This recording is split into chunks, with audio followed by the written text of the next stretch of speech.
Hello friends, welcome to my channel. First of all అందరికీ happy Sankranti. ఇక్కడ మా mummy చకినాల ముగ్గులు వేస్తుంది. తెలంగాణలో అయితే సంక్రాంతి రాగానే మాకు చకినాల ముగ్గులు, చకినాలతో పాటు రకరకాల పిండి వంటలు, పిల్లలైతే కైట్స్తో ఇలా సంక్రాంతిని చాలా బాగా సెలబ్రేట్ చేసుకుంటాము. పెళ్ళి అయిన చాలా సంవత్సరాల తర్వాత ఫస్ట్ టైం సంక్రాంతికి ఇంటి దగ్గర ఉన్నానండి. ప్రతిసారి సంక్రాంతికి చకినాలనైతే చాలా మిస్ అయ్యేదాన్ని నేను. బట్ ఈ సంక్రాంతికి ఏ పిండి వంటలు వదిలేయకుండా అన్ని రకాల పిండి వంటల్ని టేస్ట్ చేయడానికి నేను రెడీగా ఉన్నాను. నాతో పాటు మా పిల్లలు కూడా ఫస్ట్ టైం సంక్రాంతి అంటే ఏంటో చూస్తున్నారు.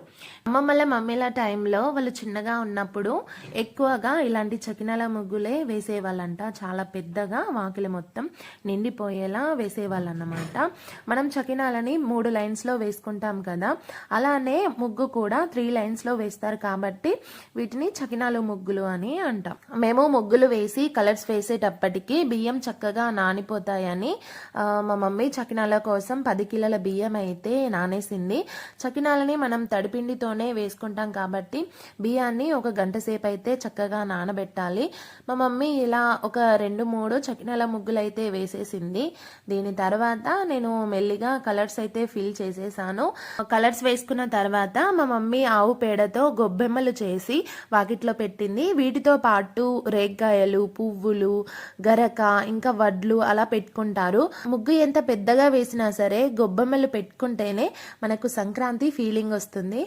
ఇవన్నీ చేసేటప్పటికి చకినాల బియ్యం అయితే చక్కగా నానిపోయాయి. చకినాల కోసం దొడ్డుగా ఉన్న బియ్యాన్ని అయితే వాడతారన్నమాట. మనకి ఇక్కడ రేషన్ బియ్యం అయితే దొరుకుతాయి కదా, చాలా మంది రేషన్ బియ్యాన్ని చకినాల కోసం వాడతారు. ఈ బియ్యాన్ని 1-2 సార్లు చక్కగా కడిగేసి చకినాల కోసం తెచ్చిన కొత్త అంచెలో బియ్యాన్ని వడబోసుకుంటారు. ఇప్పుడు ఈ బియ్యాన్ని ఇలా ఒక హాఫ్ అన్ అవర్ పాటు మనం వదిలేస్తే బియ్యం నుండి వాటర్ కంప్లీట్ గా పోతాయన్నమాట.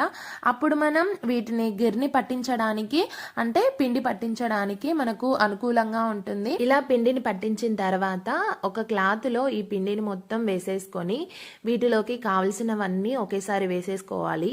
కొంచెం కొంచెంగా వేస్తే మనకు మెజర్మెంట్ కరెక్ట్ గా తెలీదు. అలాగే ఈ పిండిని స్టోర్ చేసుకోవడానికి కూడా లేదు. ఏ రోజు చకినాలు చేసుకుంటారో అదే రోజు పిండిని పట్టించి యూజ్ చేసేసుకోవాలి. ఎందుకంటే నెక్స్ట్ డేకి ఈ పిండి అనేది పుల్లగా అవుతుంది తడిపిండి కాబట్టి. ఫస్ట్ ఆఫ్ ఆల్ ఇందులో 1 కిలో వరకు నువ్వులు వేసుకోవాలి. 10 కిలోల బియ్యానికి 1 కేజీ నువ్వులు అయితే వేసేసుకోవాలి. నువ్వులు వేసిన తర్వాత ఇందులోకి వాము వేసుకోవాలి. వాము తర్వాత సాల్ట్. ఇందులో వేసేవి ఓన్లీ 3 ఐటమ్స్ ఏనండి, నువ్వులు, వాము, సాల్ట్. ఇందులో వేసేవి 3 ఐటమ్స్ ఏనండి, నువ్వులు, వాము, సాల్ట్. ఈ 3 వేసేసుకొని పిండిని ఈ విధంగా చేతితో చక్కగా అటు ఇటుగా కలుపుకోవాలి. కలిపేసిన తర్వాత ఒక గమేలలో పిండిని తీసుకుంటూ వాటర్ వేసి కొంచెం కొంచెంగా కలుపుకోవాలి. ఈ పిండిని కలిపే ప్రాసెస్ లో నేను ఇంకా మా చిన్నోడు కూడా మా మమ్మీకి హెల్ప్ చేస్తున్నాము. ఈ పిండిని మనం కలిపేటప్పుడు కొంచెం జాగ్రత్తగా వాటర్ వేసుకుంటూ కలుపుకోవాలి. చిన్నోడిదైతే వీర లెవెల్ యాక్టింగ్. వాడిది హెల్ప్ చేస్తున్నట్టే బాగా నటిస్తాడు. ఇక్కడ వాడు ఏం చేయాలనుకున్నాడో పక్కా చేసే వెళ్తాడు. ఇంకా పిండిని అటు ఇటు పారేసుకుంటూ నేను కూడా కలుపుతానని మొత్తం పిండిని ఇలా చేత్తో కుంటూ అలా వేషాలు చేస్తాడన్నమాట వాడు. సో ఫస్ట్ టైం చకినాలు వేసేటప్పుడు మేము పసుపు కుంకుమ అయితే పెట్టుకుంటాము. ఫస్ట్ చకినాలు వేసేటప్పుడు ఫస్ట్ 5 చకినాలకి పసుపు కుంకుమ అయితే ఖచ్చితంగా పెడతాము. సో ఇది ఇప్పుడు కాదు, చాలా ఏళ్ల నుంచి తరతరాల నుంచి వెళ్ళి వస్తుందన్నమాట. 10 కిలోల పిండి కాబట్టి నేను ఒక్కదాన్నే వేయలేనని మా మమ్మీ పక్కింటి వాళ్ళను కూడా పిలవడం జరిగింది. సో నాకు హెల్త్ బాగాలేదనేసి మా మమ్మీ పిలిచింది, లేకపోతే మేమే వేసుకునే వాళ్ళము. చిన్నప్పుడు అయితే ఇంకా చాలా 10-15 కిలోలు అలా మేము నేను మా అక్క అలా వేసేవాళ్ళము. ఇంకా మాది వేసేది కాకుండా ఇంకా పక్కింటి వాళ్ళకి ఇంకా 2-3 ప్లేస్లకైతే వెళ్ళి అలా హెల్ప్ చేస్తూ వచ్చేవాళ్ళం అన్నమాట. అలా చిన్నప్పుడు సరదాగా బాగుండేది సంక్రాంతికి. 10 కిలోల పిండి అంటే ఈ 2 చెద్దర్లని 2 సార్లు పోసామన్నమాట. 2 సార్లు అంటే 4 చెద్దర్లలో మేము సకినాలు వేసినట్టుగా. ఎండినట్టుగా మా మమ్మీ కాలుస్తుంది. ఎప్పుడైనా చకినాలు చేసేటప్పుడు 2 పోసే తందుకు ఉండాలి, ఇంకా ఒకరు కంచుడు దగ్గర అంటే కాల్చడానికి డీప్ ఫ్రై చేయడానికి చేయడానికి ఒకరు ఉండాలి. అలా అయితే ఇంకా మనం తొందరగా చకినాలను చేసేయచ్చు. ఆఫ్టర్నూన్ 12కి స్టార్ట్ చేస్తే ఈవినింగ్ 5 కలా కంప్లీట్ చేసామండి. అంత టైం అయితే పట్టింది. మళ్ళీ ఇదే పిండితో మేము అరిసెలు కూడా చేయాలనుకుంటున్నాము. అరిసెలు వీడియో కూడా ఎంతో మాత్రం తీయలేదు, చాలా తక్కువ తీసాను వీడియో. ఎందుకంటే బయట చేస్తున్నాం కాబట్టి చాలా చీకటి అయిపోయింది. సో దీని తర్వాత అరిసెల్ని ఎలా చేసాం ఏంటి అనేది చూపిస్తాను. ఇది సంక్రాంతి రోజు నేను గంగిద్దులు వస్తాయని చాలా వెయిట్ చేశాను. కానీ ఇంకా సంక్రాంతి 2 రోజులు ఉంది అనేటప్పటికీ అప్పుడే వచ్చాయి. ఆ వీడియోని ఎవరైనా చూడని వాళ్ళు ఉంటే ఖచ్చితంగా చూడండి. నేను ఈ వీడియో లాస్ట్లో లింక్ చేస్తాను. ఇక్కడ మా మమ్మీ చకినాలు ఆరినట్టుగా ఒకటొకటి తీసుకుంటూ కాలుస్తుంది.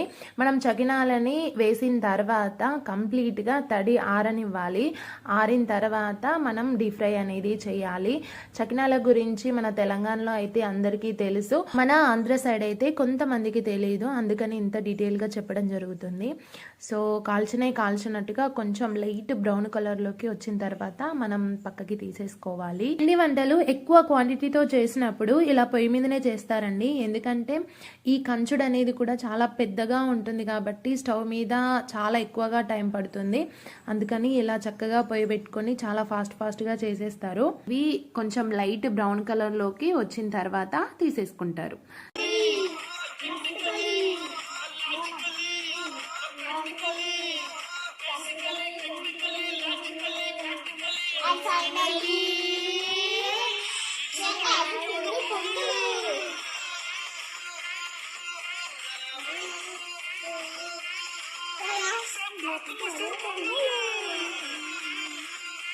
ఈ సాంగ్ ని హీరో వెంకటేష్ పాడారని అందరికీ తెలుసు. ఈ సాంగ్ అయితే మాకు చాలా బాగా నచ్చిందండి. సంక్రాంతి మూవీ తర్వాత చాలా రోజులకి ఇంకో సంక్రాంతి మూవీ సాంగ్ వచ్చిందనిపించింది. చాలా బాగుంది. మేము సంక్రాంతి రోజు ఈ సాంగ్ పెట్టుకొని చాలా బాగా ఎంజాయ్ చేసాము. ఇక్కడ మా మమ్మీ అరిసెల కోసం బెల్లం పాకం అయితే పడుతుంది. బెల్లం పాకం అనేది ఆల్మోస్ట్ అందరికీ వచ్చు. ఈ మధ్య అందరూ యూట్యూబ్స్ని ఫాలో అవుతున్నారు కాబట్టి రాని వాళ్ళు లేరు అని అనుకుంటున్నాను. నేను బెల్లం పాకం పట్టిన తర్వాత ఇందులో కొంచెం ఆయిల్ వేసాను. ఆయిల్ ఇంకా యాలకులు వేసాను, అంతే. ఇంకా నేను ఏం వేయలేదు. ఆయిల్ వేస్తే కొంచెము అరిసెలు అనేవి చాలా మంచిగా వస్తాయి అనేసి మా మమ్మీ చెప్తే కొంచెం ఆయిల్ వేసాను. తర్వాత పాకం వచ్చిన తర్వాత పిండిని వేసి చక్కగా కలుపుకోవాలన్నమాట. ఎక్కడ కూడా పిండి ముద్దలు లేకుండా మనము గరిటెతో ఎక్కడ కూడా ఆపకుండా చక్కగా కలుపుకోవాలి. సో అదే మా మమ్మీ ఫాస్ట్గా కలుపుతుంది. నేను ఇంకా పిండి వేసుకుంటూ ఈ ప్రాసెస్ని అయితే ఇలా కంప్లీట్ చేసేస్తున్నాము. ఈ సంక్రాంతికి మీరేం పిండి వంటలు చేశారో కామెంట్ చేయడం మర్చిపోకండి. సో ఇలా కలిపేసిన తర్వాత కొంచెం చల్లారనివ్వాలి. కొంచెం చల్లారిన తర్వాత చేతితో ఒకసారి మొత్తం కలిపేసి చిన్న బాల్స్ లాగా చేసుకొని ఇలా చేసుకోవాలన్నమాట. ఇలా చేసుకొని మనం డీప్ ఫ్రై చేసుకుంటే సరిపోతుంది. అరిసెల పిండి క్వాంటిటీ అనేది నేను 1 kg పిండికి 1 kg బెల్లం తీసుకున్నాను అన్నమాట. సో ఇలా చేసుకుంటే మనకు అరిసెలు అనేది పర్ఫెక్ట్ గా వస్తాయి. సో ఇలా నేను మొత్తానికి అయితే అరిసెలు కూడా కంప్లీట్ చేసేసుకున్నాను. చెప్పాను కదా, చీకట్లో వీడియో తీయడం కొంచెం ఇబ్బందిగా అయ్యింది. అందుకని ఇలా మార్నింగ్ చూపిస్తున్నాను. పండగ 10 రోజుల ముందే చెక్కలు కూడా చేసాము. చెక్కల్ని గారెలని కూడా అంటారు. సో ఆ గారెలు అయితే ఈ 10 రోజులలో మొత్తం కథం చేసేసాము. ఇంకా కొన్ని మాత్రమే మిగిలిపోయాయి. అదే రోజు కొన్ని కజ్జికాయలు అంటే కరియలు, కొన్ని అరిసెలు అయితే చేసాము. ఈ పండగ రోజు మాత్రం ఇంకా ఎక్కువ మొత్తంలో చకినాలు ఇంకా కొన్ని అరిసెలు అయితే చేసేసాం. సంక్రాంతి పండగ అయితే ఇలా గడిచిపోయిందండి. నెక్స్ట్ కనుమ రోజున పల్లెలోని వాళ్ళందరూ కూడా ఒక మేకనైతే కట్ చేసుకున్నారండి. ఇదంతా కూడా ఎర్లీ మార్నింగ్ 4కి అలా నేనైతే షాక్ అయ్యాను.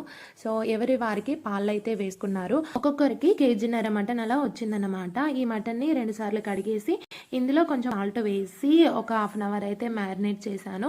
మ్యారినేట్ చేసి ఈ మటన్ అనేది కొంచెం ముదురు మటన్ అన్నమాట. అందుకని పొయ్యి మీదనే స్లో ఫ్లేమ్ పైన 1/2 అవర్ అయితే ఉడికించాను అన్నమాట. మటన్ వీడియో అనేది నేను త్వరలోనే పోస్ట్ చేస్తాను. సంక్రాంతి వీడియో ఇంతేనండి. ఈ వీడియో కనుక మీకు నచ్చినట్లయితే లైక్ చేయండి, షేర్ చేయండి. తప్పకుండా మన ఛానల్ని సబ్స్క్రైబ్ చేసుకోవడం మాత్రం మర్చిపోకండి. Thank you for watching.